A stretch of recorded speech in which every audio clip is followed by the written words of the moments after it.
Hello hi. Group 2 mains రాసే మిత్రులందరికీ స్వాగతం. నిన్నటి రోజున ఏపీ హిస్టరీకి సంబంధించినటువంటి టెస్ట్ మనం ఒకటి గమనించుకున్నాం, వాటి ఎక్స్ప్లెనేషన్ విన్నాం. సాధారణంగా గ్రూప్ 2 ప్రిపరేషను ఫైనల్కి వచ్చింది, అందరూ కోఆర్డినేట్ చేస్తున్నారు, కన్క్లూడ్ చేస్తున్నారు. మనం ఈ టైంలో మనకున్న సబ్జెక్ట్ని రకరకాల సోర్సెస్ ద్వారా గ్యాదర్ చేసిన దాన్ని ఒకే చోటుకు తెచ్చుకొని కోఆర్డినేట్ చేసుకొని ఒక కాంప్రహెన్సివ్ ఐడియా తీసుకోవడానికి ఇవి ఎంతో ఉపయోగపడతాయి. 100% మీరు సక్సెస్ అవుతారు.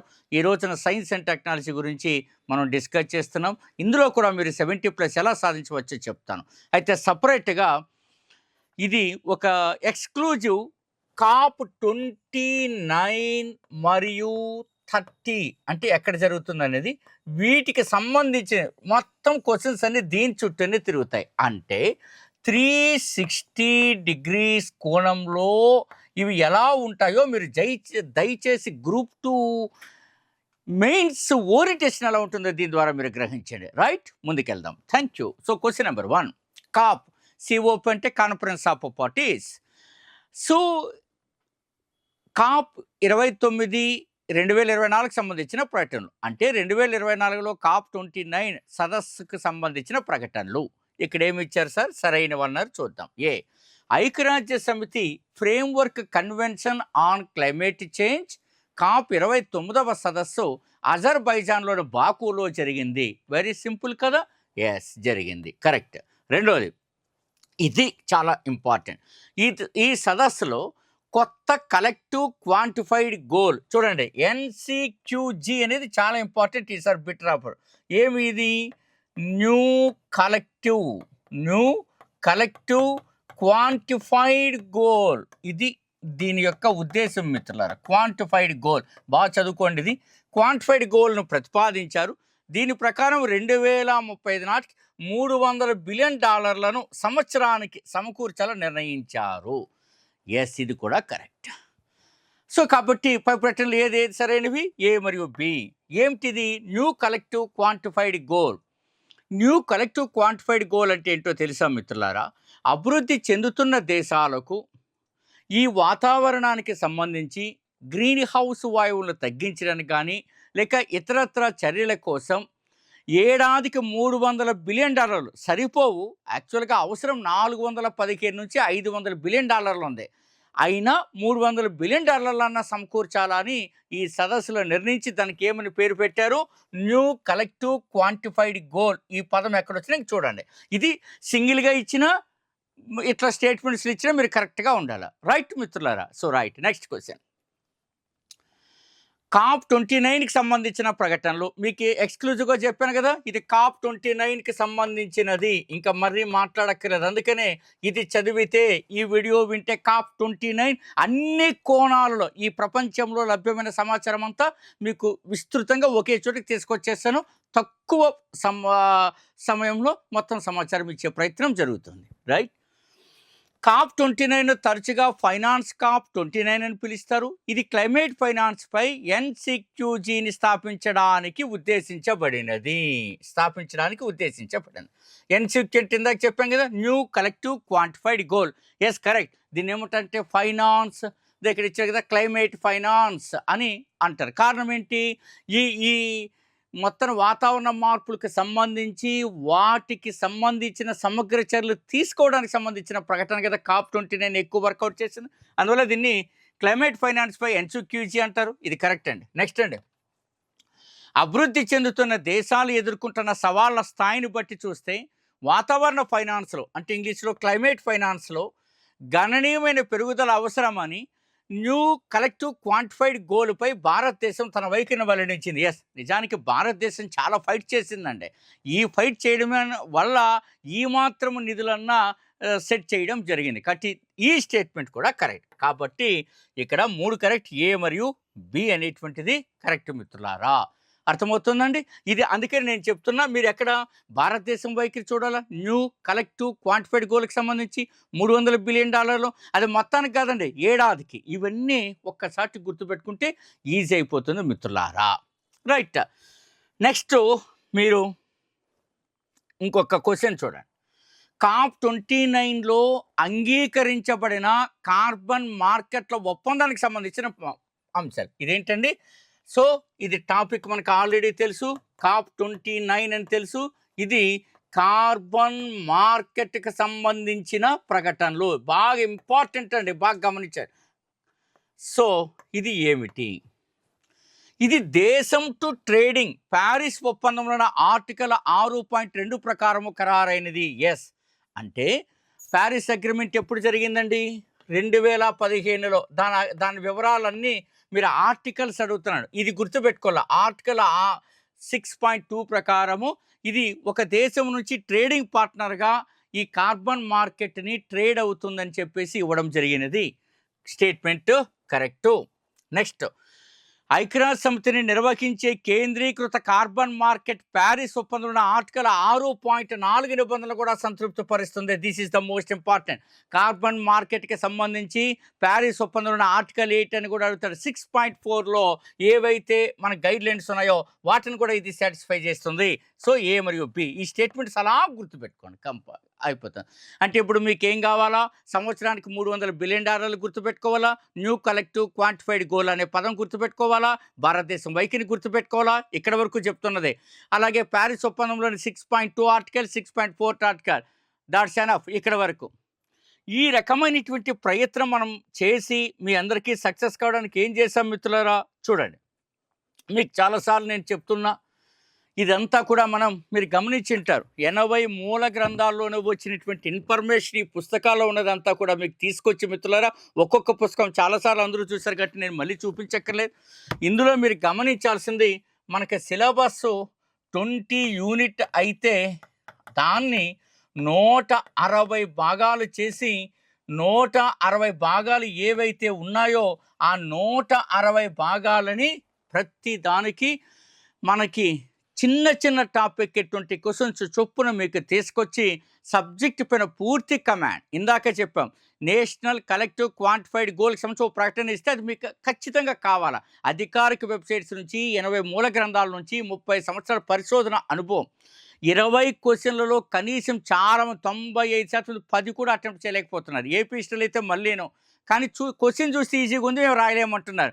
కొందరు కుర్రోళ్ళు క్వశ్చన్ చూసేసి అబ్బో భలే ఈజీగా ఉందంటే క్వశ్చన్ రాసేటప్పుడు ఆ నొప్పి వారికి తెలుస్తుంది, మేము ఎక్కడా చదవలేదంటున్నారు. అది ఈ పిల్లోళ్ళు కూడా గుర్తించాలి. ఎవడు పడితే వాడు చేసే పని కాదు ఇది. నెక్స్ట్ నేను గట్టిగా చెప్పగలను, ఇప్పుడు ప్రిపరేషను లీవ్ దొరక్క ప్రారంభించిన వాళ్ళు ఉన్నారు ఫిబ్రవరి 1 నుంచి. అంటే గతంలో ఏదో రాత్రిపూట చదువుకుంటూ ఇప్పుడు సీరియస్గా అట్లా తర్వాత సబ్జెక్ట్ ప్రిపేర్ అయిపోయి మొత్తం అంతా కూడా ఒక స్టాండర్డ్ ఒక కోఆర్డినేట్ చేసుకునే వాళ్ళకి మీరు గ్యాప్లు ఏవైతే వదిలేసారో ఆ గ్యాప్లు అన్నిటిని ఇక్కడ ఫిలప్ చేసేటువంటి ప్రయత్నం జరుగుతుంది మిత్రులారా. ఒక్క ఛాన్స్ మీరు తీసుకోండి, మళ్ళీ 900 పోస్టులతో వచ్చే అవకాశం లేదు. ఇది పూర్తిగా సబ్జెక్ట్. దేశ చరిత్రలో ఏ ఒక్కడు కూడా ఇలా చేయలేదు. పెడితే యూనిట్ వైజ్ టెస్ట్ పెడతాడు, లేదా గ్రాండ్ టెస్ట్ అని కొన్ని బిట్లు తోసేస్తాడు. గ్రాండ్ టెస్ట్లో ఎవడైనా మంచి బిట్లు ఇవ్వచ్చు, కానీ అట్లా కాదు కదా. ప్రతి చిన్న టాపిక్లోనే అన్ని బిట్లు సెట్ చేసి అందులో ఓల్డ్ క్వశ్చన్స్ ఉండవు, బేసిక్స్ ఉండవు, రిపీటెడ్ ఉండవు. ఇది మనం సాధించినది. మీరు ఛాన్స్ తీసుకోండి. ఇది ఎలా లభిస్తుంది? మీరు 15 డేస్లో కూడా పూర్తి చేసేసుకోవచ్చు మీరు, లేదా 10 డేస్లో పూర్తి చేయవచ్చు, లేదా 6 డేస్లో పూర్తి చేసుకోవచ్చు. మీ ఇష్టం, ఎలా వీలైతే అలా పూర్తి చేసుకొని ఈ సబ్జెక్ట్ని సంగ్రహించండి. ఇది ప్రస్తుతం ఏపీపీఎస్సీ ఏ ఓరియంటేషన్లో ఉంటుందో ఆ ఓరియంటేషన్లో వస్తుంది. పిల్లోళ్ళు లేకపోతే సాధారణమైనటువంటి అంశాల నుంచి పుస్తకాల నుంచి వచ్చింది కాదు.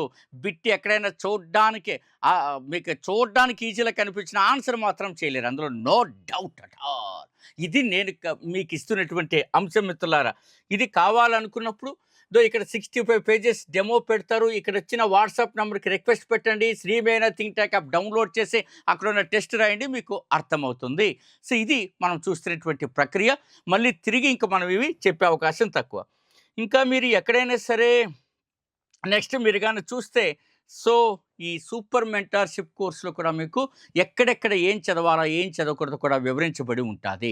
రైట్ మిత్రులారా, ఇంకా ఇక్కడికి నేను చెప్పాల్సింది చెప్పాను. ఇప్పటికైనా మీరు ముందుకొచ్చి ఆ సొల్యూషన్స్ తీసుకొని ఆ రకమైన నిర్ణయాన్ని తీసుకొని మీరు గట్టిగా కృషి చేస్తారని నేను భావిస్తాను మిత్రులారా. ఖచ్చితంగా మీరు సక్సెస్ అవుతారు.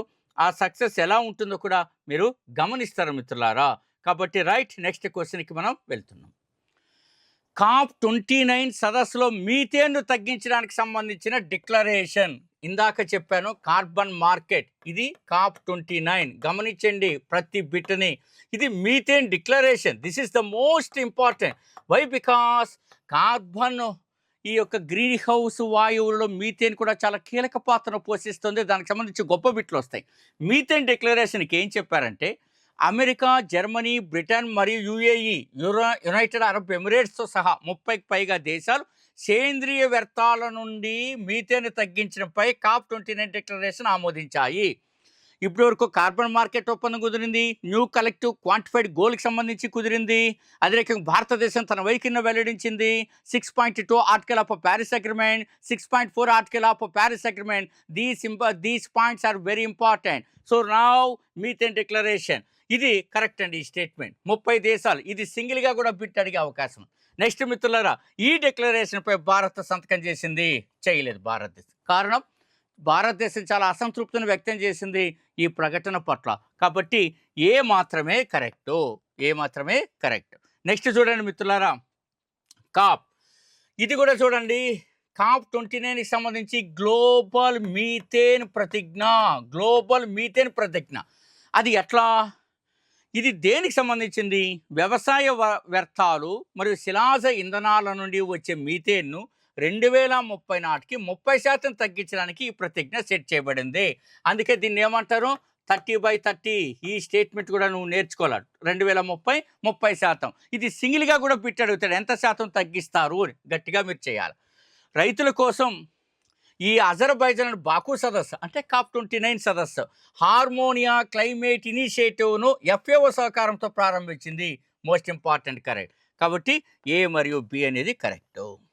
రైట్ మిత్రులారా, ఇది అంటే మీరు మీథేన్ డిక్లరేషన్, గ్లోబల్ మీథేన్ ప్రతిజ్ఞ, అది కూడా తీసుకుంటే సరిపోతుంది. నెక్స్ట్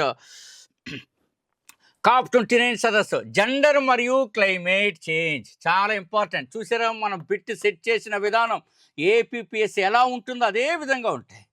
జెండర్ మరియు క్లైమేట్ చేంజ్, ఎవరైనా COP29 చదివేసిన వాళ్ళు వీటితో సరిపోల్చుకోండి.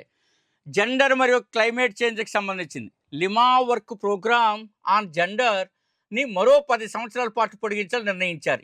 2014లో ఇది స్టార్ట్ అయిందండి. Lima work programme on gender ఇప్పుడు 10 years పొడిగించారంటే 2034 ఐ థింక్ అనుకోవచ్చు. ఇది స్టేట్మెంట్ కరెక్ట్. ఈ సదస్సు వాతావరణ చర్యలో లింగ సమానత్వాన్ని పునరుద్ఘాటించింది.